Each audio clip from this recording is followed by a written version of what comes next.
Hello mga bes! Samahan nyo ko in just 1 minute na puntahan ang paboritong restaurant ni Yunwoo o Kim Soyun sa Queen of Tears.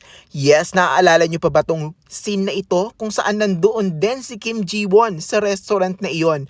At towards the ending ni reveal na meron siyang importanteng nalaman tungkol sa feelings ni Kim Soyun para sa kanya. Nako, ayan mismo yung restaurant na pinuntahan ko.